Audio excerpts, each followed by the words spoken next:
Ahead on NCC News, elderly abuse often goes unnoticed. A local organization helps raise awareness.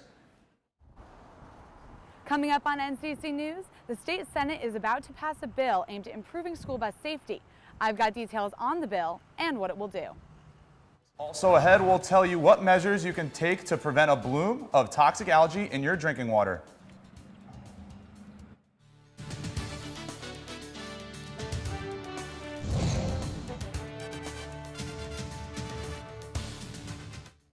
Welcome to NCC News at 4 o'clock. I'm Judah Loom. And I'm Tommy Farrell. 50,000 cars illegally pass stopped school buses every month in New York.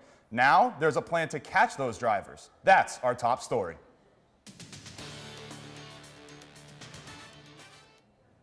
Southwestern New York State Senator Catherine Young is sponsoring legislation to keep kids safe on their way to and from school. Allison Caliguire is live with details on the proposal. Allison, how exactly would this bill improve school bus safety? Thanks, Jude and Tommy. When you see a school bus stop, the law says you stop too. But that's not always the case, according to one study done by the New York Association for Pupil Transportation.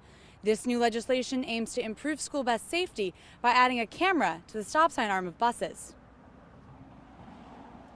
That camera will be used to catch vehicles illegally passing the stopped bus and putting children in harm's way. If a school district chooses to participate in the program, the camera will be motion activated and take a picture of the license plate of the passing vehicle. That picture will be sent to the local police department, and the offender will then be hit with a $250 fine. According to NIAP, other cities such as Baltimore and Dallas have implemented programs like this one. And NIAP says they've seen great results, cutting the rate of illegal passes down by as much as 50%. One Syracuse mother says she sees cars passing buses all the time, and she's seen firsthand the consequences. I lived on the south side at one time. A little boy got hit crossing the street. People, being fast. Even though she didn't mean to, she didn't see it coming, but that's the consequences. Denisha says once people start getting caught, they'll start following the law. Senator Young's staff expect the state Senate and Assembly to vote on this bill by the end of the legislative session next week, so we'll keep an eye on that for you. And coming up at 4:45, I've got reaction from one local bus driver and details on how much this program could cost you. Back to you guys in the studio. Tensions continue to increase on the United States-Mexico border. According to CNN, thousands of families have been separated over the past month due to the White House strict immigration policies. Protesters made their voices heard outside Congressman John Caco's office today in Syracuse. Families belong together.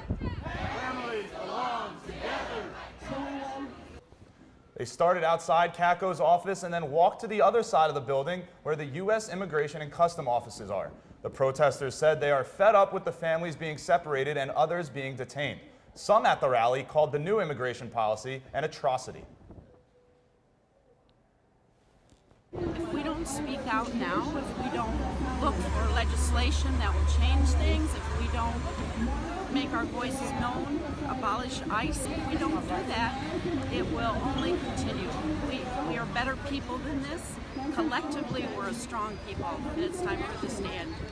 The protesters were outside of Caco's office for nearly an hour.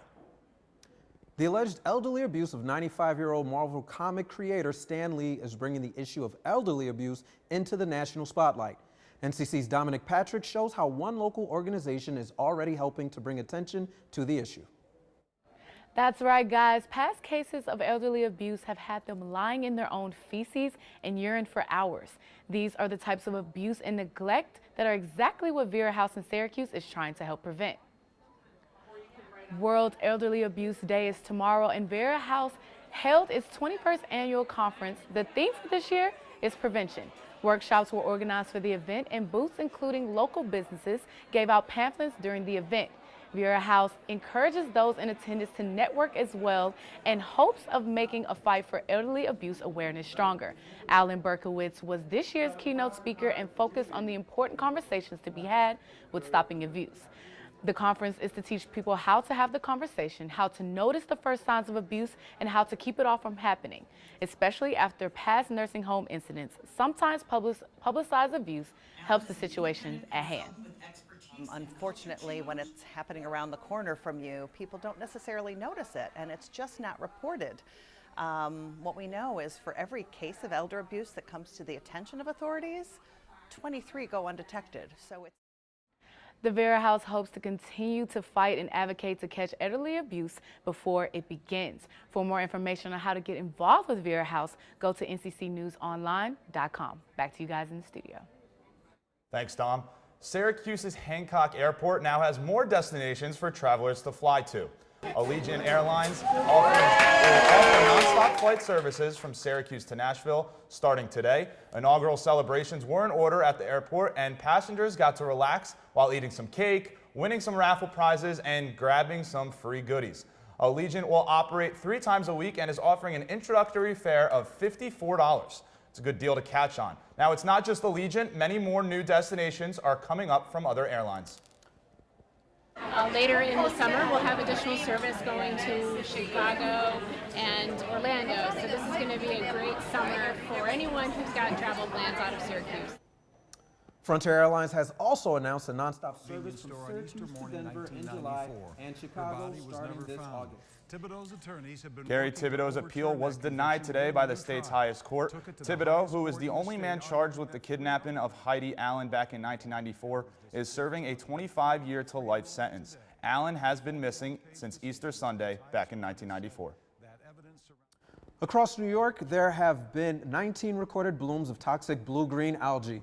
Liliana Pearson found out what people can do to help protect the body of water that runs into your faucet in Syracuse. Tommy, Jude, as both of you know, we get our drinking water from Skinny Atlas Lake, which last year had a toxic algae bloom. But don't panic just yet. It turns out that our water is safer now, and there's a few things that we can be doing to prevent toxic blooms. How many times a day do you use tap water?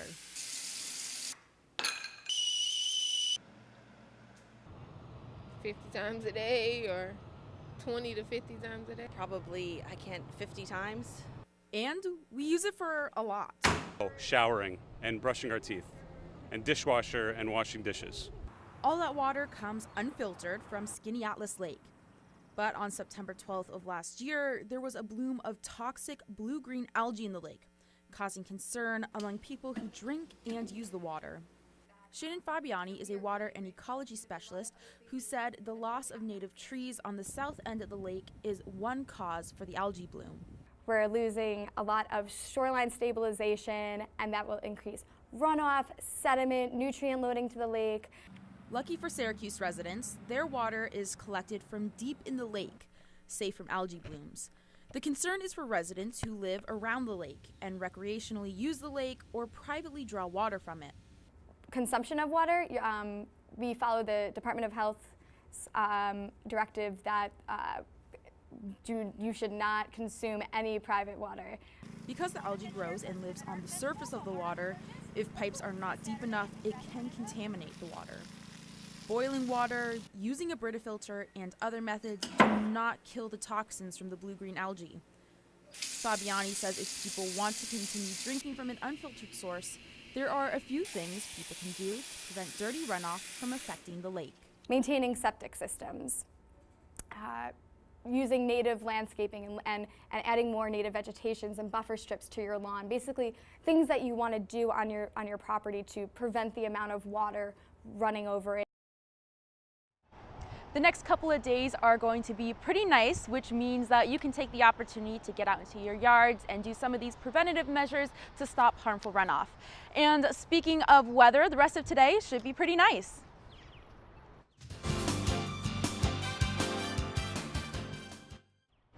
So this afternoon, the clouds have come in a little bit and the weather has picked up, but taking a look at our forecast, it should be pretty nice for the rest of today. You can see that our current temperature right now is about 62 degrees. So like I said, a little bit chillier than it was earlier, but definitely comfortable. Also, our barometer is at 29, so it's fallen a little bit. That's why we're seeing some cloud coverage come in, but it definitely shouldn't rain anytime today. Stay tuned for the 4:45 newscast, where I will get you your full forecast there. Syracuse will play host to a special guest. Find out what day he is coming after the break. And this club is accepting any and all players onto their team. Stay with us.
Findings from the DOJ report say former FBI Director James Comey and the FBI deviated from standard practice during the Hillary Clinton email investigation.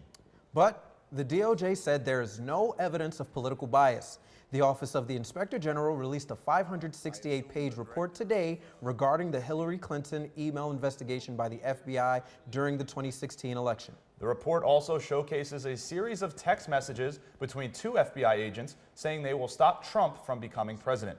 Comey released a statement saying he disagrees with the findings, but also recognizes the importance of the report. The New York State Attorney General's office filed a lawsuit against the Donald Trump Foundation. The lawsuit seeks to get rid of the Trump Foundation and stop the Trump family from serving in nonprofit organizations. This comes after a 2-year investigation of President Trump's charity, which gained a lot of scrutiny during the 2016 presidential election. But there's no reason why a foundation owned and operated by a sitting president should be exempt from the laws that we routinely apply to other foundations. President Trump took to Twitter to say that the New York Democrats are sleazy and disgraceful.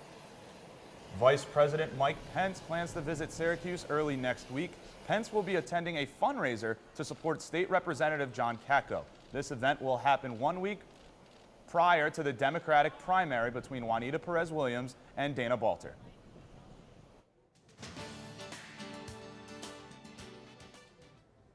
In the wake of the Trump and Kim Jong-un meeting, the Secretary of State Mike Pompeo met with the Foreign Minister and the President of China in Beijing. Pompeo and China's leadership discussed a variety of topics in addition to North Korea, including trade and China's territorial concerns. Both topics sparked heated debate. However, one thing both parties agreed on was the denuclearization of North Korea and peace on the Korean Peninsula. Pompeo remains encouraged about the outcome of the North Korea summit, but says actions speak louder than words. The summit created this enormous historic opportunity for us to move forward together and fundamentally reshape the relationship between the United States and North Korea. Verification is central to that. Complete denuclearization certainly encompasses that idea.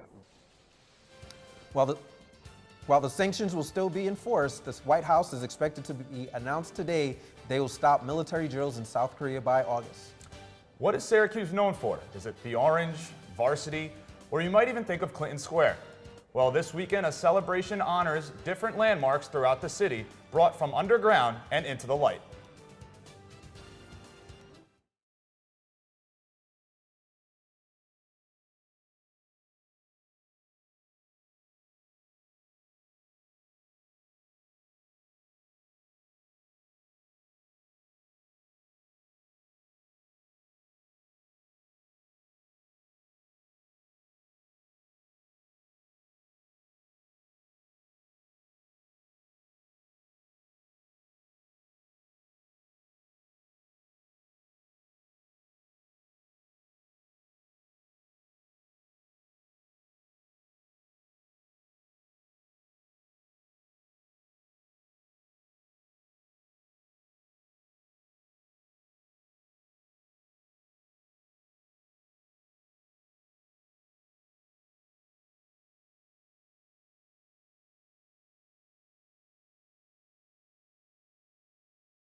Syracuse is known for celebrations like the Taste of Syracuse and the State Fair. But My Owens is here to tell us how one celebration brings a new meaning to the word free. Yes, on June 19th in 1865, Union soldiers arrived in Texas to read the Emancipation Proclamation, letting slaves know they were finally free. But this reading took place 2 years after President Abraham Lincoln made the executive order. To celebrate, Syracuse is holding its 28th annual celebration. Each year, the festival aims to acknowledge and educate the community. And last year was no different. The celebration kicks off with a freedom parade, and people of all ages, colors, and heritage are encouraged to come out and participate in the free event. The festival will feature live entertainment, food, and exhibits. The celebration will kick off tomorrow and continue to Saturday in downtown Syracuse at Clinton Square. Be aware of traffic downtown, especially around that area. So stay with me at 4:45 and I'll give you an inside look into Syracuse's Freedom Trail. I'll tell you where some of the historic landmarks are and what makes them historic. One conglomerate is bidding major cash for 21st Century Fox's major entertainment assets. Comcast has put up $65 billion for all of 21st Century Fox's television and movie studios. They are trying to snag the assets away from Disney, which is also bidding. But Comcast's bid is nearly $14 billion more than Disney's. Samsung Electronics is making a big commitment towards using renewable energy. The company released a statement saying it was planning to use 100% renewable energy at its factories, office buildings, and operational facilities in Europe, China, and America by the year 2020. This follows a recent popular trend as a number of big businesses such as Apple and Amazon have already embraced the use of clean energy.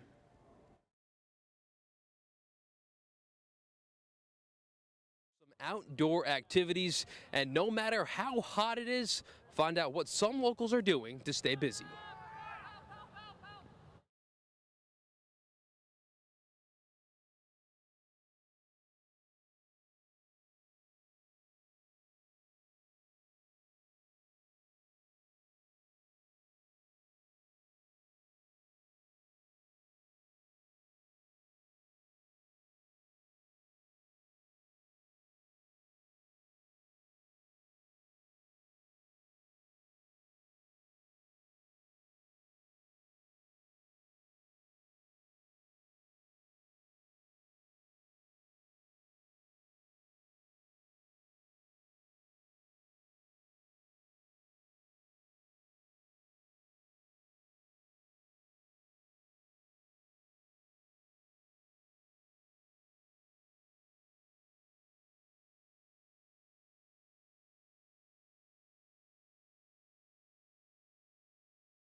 When you think of summertime sports, baseball, golf, or soccer may come to mind, but one local club team right here in Syracuse are adding a little spin to their summertime activity, and they would love to have you on board.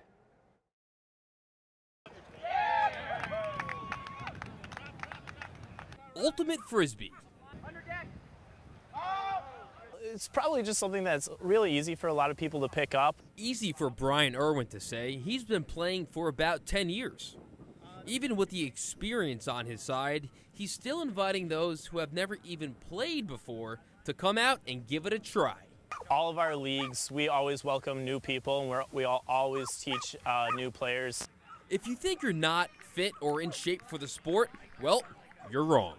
Yeah, I mean, anyone could really do it. I mean, you don't have to be very super athletic to play. You don't have to be super experienced. We welcome everyone here to play. Jack Rossetti, the head coach of SU's club Frisbee team right up here on the hill, he says your skill level does not matter. He's just happy to teach the sport to others.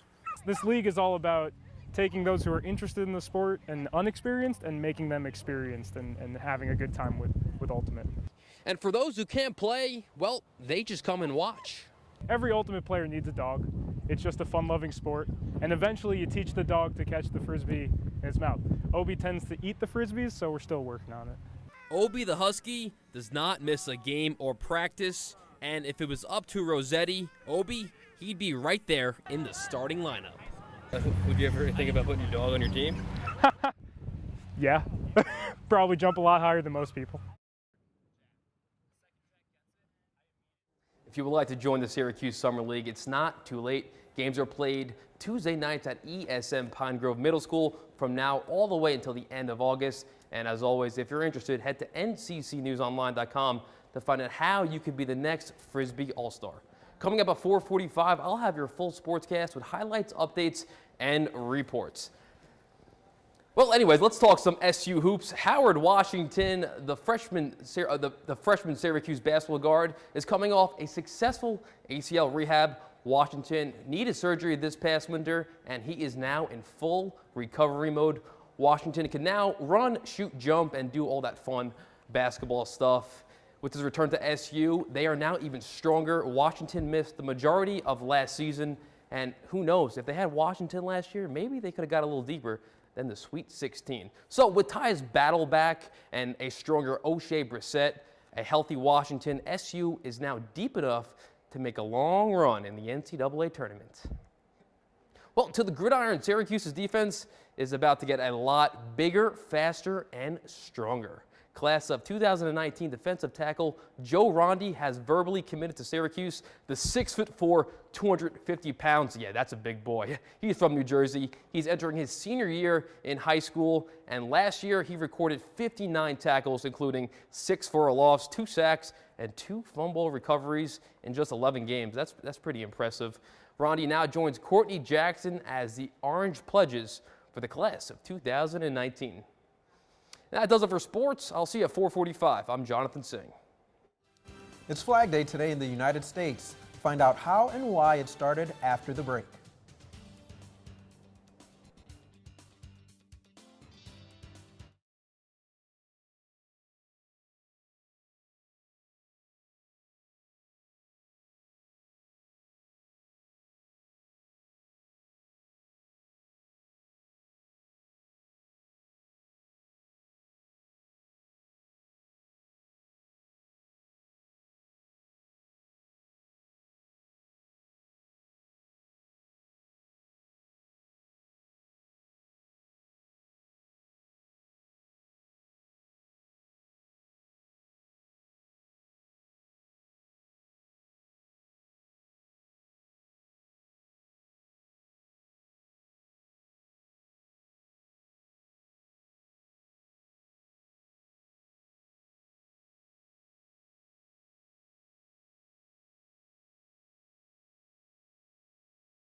Tired?